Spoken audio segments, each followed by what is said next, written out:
2024 has certainly been the hardest year yet to highlight the one true whisky of the year. The majority of you who watch this channel are like me, damn handsome, but also you have a bit of a Scotch leaning. Sure, you're whisky promiscuous, but your jam is that tasty Scottish stuff, and as a wise man once said, I love Scotch. I love Scotch.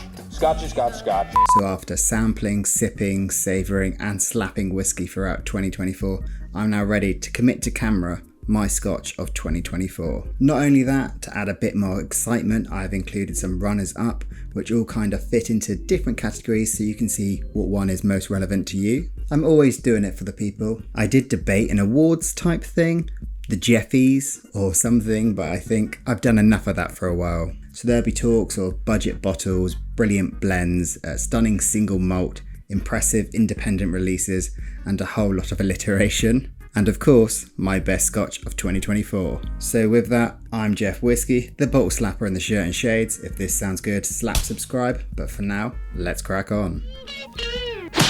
Jeff Whisky. I've already released my world whisky pick, which you can check out on the channel. And I did toy with milking this further and doing multiple videos, but time has really got away from me.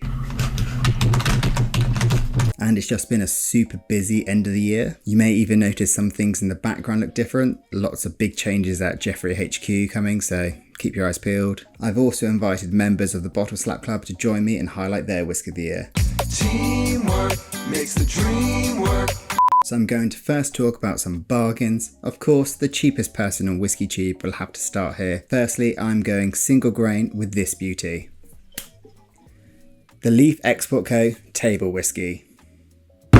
I first tried this in September as a miniature for the Whisky Wash, not knowing anything of it, and I really was impressed. Described as cocktail ready, for me this is a delight drunk neat. Just take all the connotations of rich single malt out of your head with this almost liqueur white chocolate sweetness, floral fresh grain, and mouth-watering gingerbread. When I found it under 30 quid, it was rude not to grab a bottle, and I could see this wine-shaped bottle being replaced as it will very quickly disappear just by how accessible it is. This non-chill filtered, natural colour, does what it says on the tin. It is perfect for being on the table and just part of a greater experience. For the table. Now onto a bottle which this channel is built on. Literally the first review, Ant and Nikki, new jam drinker. You ready to do it? And the wonderful COs highlighted it to me, and it just made me want to attempt this Whisky Tube thing. I love it, and after a couple years absence, it's back on my shelves. Welcome to Jeff Whisky. I'm Jeff. Whisky. Let's crack on. Just look how young and fresh-faced I was. This is what happens doing Whisky Tube. It's hideous. The Cutty Sark Prohibition. This is just as good as ever. 50% ABV with plenty of salty toffee, and if you hunt you can find it around 25 quid in the UK. I know this is a bottle that I always seem to praise, and I will continue to do so. You can check out the old review on it, and I'm going to do an updated one because no one wants to put themselves through that, but yeah, I can never stop talking about this bottle. Hey Jeff, this is Sheldon with Noteworthy Whiskey, and my whiskey of the year for 2024 is the Daft Mill 15 Cask Strength. Happy New Year and have a great holiday season. So whisky of the year could have been anything, but this year, Lecheg 10. I replaced this yesterday for £29. For me, I've got to highlight where the future of great whisky at more accessible prices. Everything going up, especially single malts. So let's praise a couple of beautiful blends which provide bang for your buck. Starting with this Turntable Bittersweet Symphony.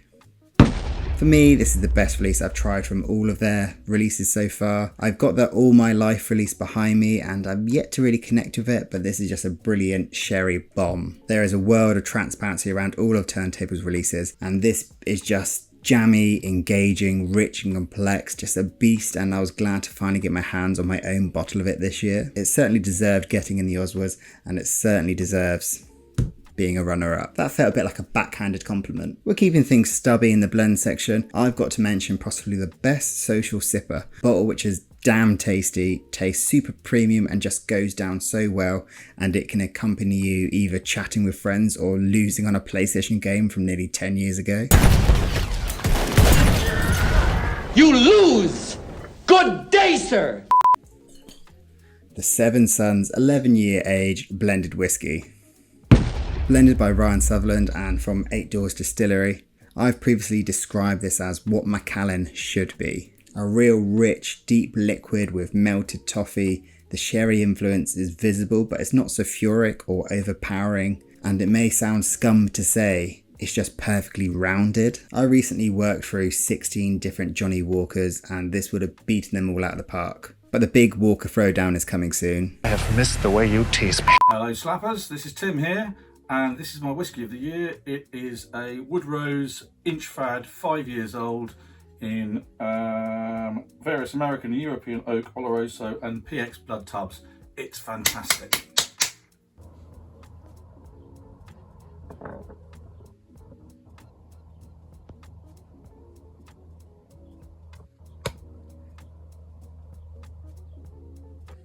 So now let's get to the purveyor purist. Insert something witty here.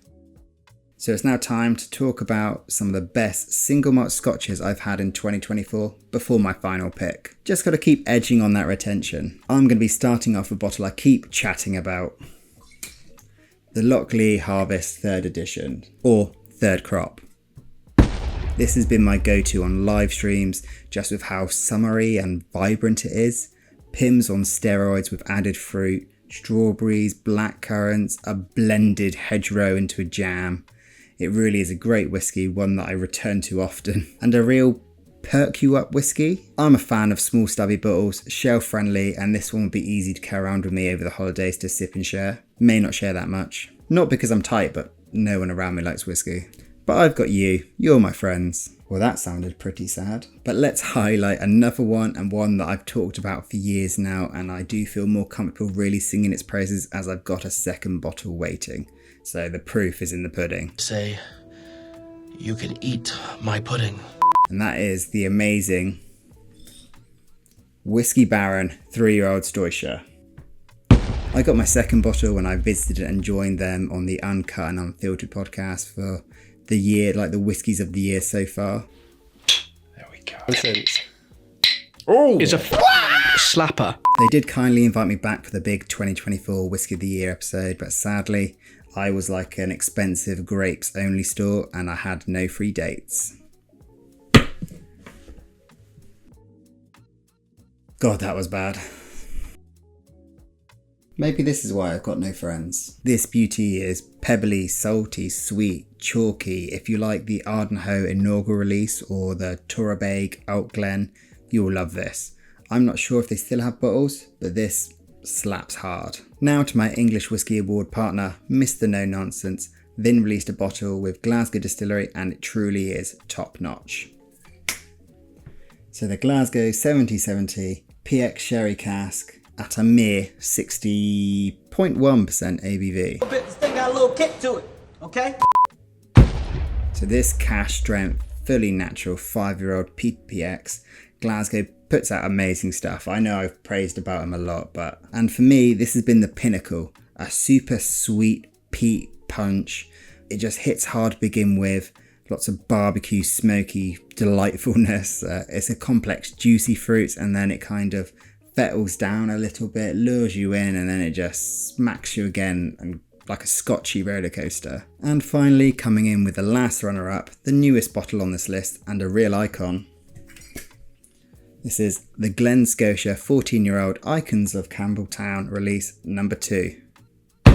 Or as I've just been referring to as the Glen Scotia Dragon. Sadly, it's not the Highland Disco Cow, though I did chat with folk from Glen Scotia in November who thought a Disco Cow limited edition was a good idea, so if you see one, you're welcome. This 56.8% ABV beast is a red wine finish cask strength banger which takes the peat and peppiness of Scotia and just rounds it with a sweet and dense cranberries, smoke, and kind of like this super hearty pink smoke. You know what I'm trying to say, I hope. Though being a budget banger, this is certainly on the pricey end, and luckily this one was sent to the Whiskey Wash to review, which then found its way down to me.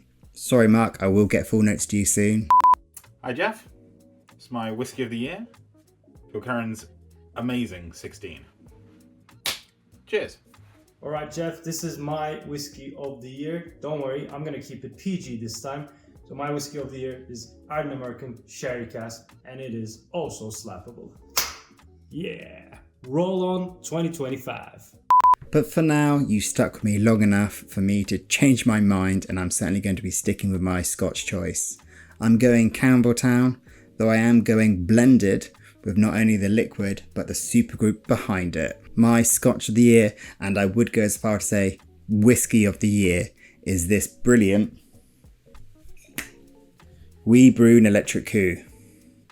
Released by the supergroup which Muck Busted would struggle to beat, 3 independent bottlers, Little Brown Dog, Stirk Brothers and What Whisky, blended their names, their passion and their Campbelltown stock into this ultimate blend. There's similarities to the well-loved Campbelltown Lock release, fully natural mix of Campbelltown spirits, but this just stands head and shoulders above it, from the stunning label design through to the liquid itself. With a proud 7-year-old age statement at the bottom, this liquid is actually made up of Glen Scotia 7-year-old first fill bourbon barrels, Glen Scotia 8-year-old first fill bourbon barrels, Kilkerran 16-year-old refill hogshead, Springbank 12-year-old refill sherry and Springbank 21-year-old refill sherry. And that takes a lot of stones to be able to take all these fantastic individual elements and blend it into one bottle, but it's so good it could bring a tear to your eye. I'm not the only one who thinks it either. Wow, what a year for whiskey. Cheers for inviting me onto this, Jeff. My whiskey of 2024 is this. The Wee Brown Electric Coup. Fantastic. Cheers. Interestingly, I was with Lee G when he bought this. There were 2 on the shelf. I very much encouraged his purchase and I'm glad it paid off, and I eyed and debated my second. I knew I loved it at that point, and in truth I expected it was going to be my whiskey of the year. However, decided that I was lucky to have one. Hopefully someone else would love it too. And then someone under an alias, I don't know who, produced a review on Dramface, and in the comments Alex said he was at London Bridge Whisky Exchange and grabbed the last bottle. So it's great to think that another whiskey enthusiast is enjoying it too, even though I wish I had my own replacement for it. Just fingers crossed it's good whiskey karma for 2024. The nose is like toffee, jam tarts, dirty, farmyardy. Yeah, there's like a petrol-y element to it, and it's just like, yeah, loads of fresh red fruits and melon. Just got, it's just a banger on the nose. And the palate is just crazy chewy, with just plenty of punch without it being too much. There's ground pepper, it's waxy, and it's a bit cheesy.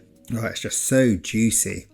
And orangely, marmalade-y, slightly spicy. It's got that ground pepper, like that. You know what in my head, that's what Glen Scotia is known for. And it's got that Kilkerran meatiness, and the Springbank dirty funkiness, tanginess. It just warms up everything. The 58% ABV.